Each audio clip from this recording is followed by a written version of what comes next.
grade, my teacher assigned us a report. This is pre-internet, when you actually had to go to the library and look at books and read them. For some reason, I chose the topic of turtles. Maybe it was because I liked the Ninja Turtles. I don't know. But in the course of my research, I discovered something that stuck with me all these years later. Although the shell is the most notable feature of the turtle, most of its mass is underneath the shell.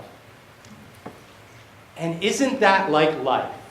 So often we see the shell and miss all that's underneath. I remember my first day of high school. Freshman year, I was a little guy, young, and I heard an imposing voice.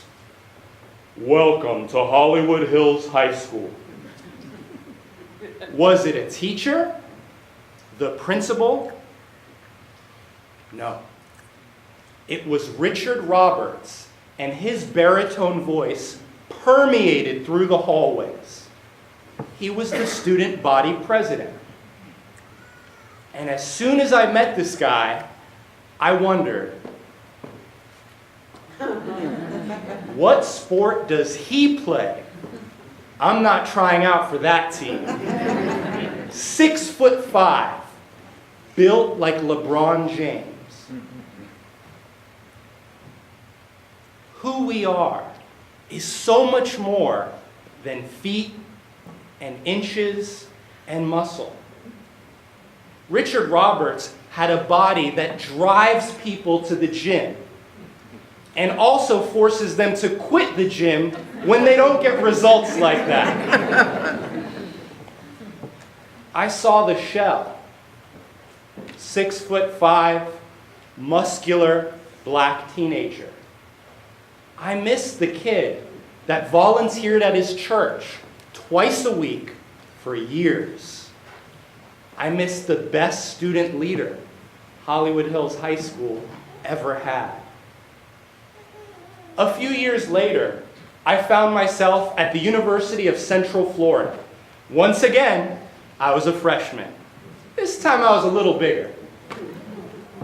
I was serving as a volunteer debate coach for a local high school team. And as I sat in on my round, ready to judge the kids, a blonde, blue-eyed, svelte young woman walked into the round. And immediately, I think, she must be a cheerleader. Cheerleading practice isn't here. This is debate. She was followed by a dapper young man. Slick-backed hair, bow tie, leather briefcase, nice shoes. And I'm thinking, this is going to be ugly. The cheerleader versus the brainiac. What I witnessed on that day in Orlando astounds me even today. That young girl, blonde, blue-eyed, wiped the floor with the young man and his bow tie and slick-backed hair. It was annihilation. No surprise to me, a few years later, I learned she was a 3-time national champion. Still the only high school student to accomplish that feat. I saw the cheerleader.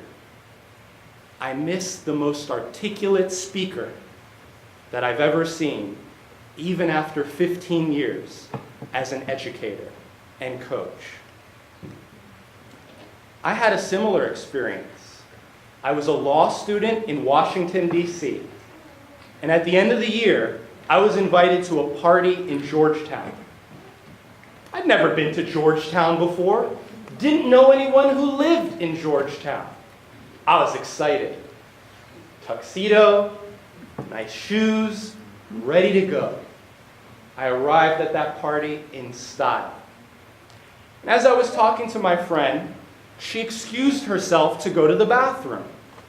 And shortly thereafter, I was approached by a gentleman who proceeded to ask me to fill his drink. I told him, I'm sorry, I don't work here. And he said, come on, just fill the drink. I said, I don't work here. He heard me, but he wasn't listening. So after repeating myself 3 times, I took his drink, walked over to the kitchen, and he never saw me again. He may still be waiting for that rum and coke, I don't know. It was no surprise to me to learn Richard Roberts became the youngest person in his town ever to run for mayor. You could find Tara Tidro commenting on complex legal matters for CNN. I see her all the time.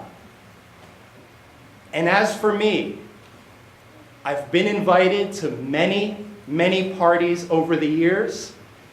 Not once was I serving the drinks.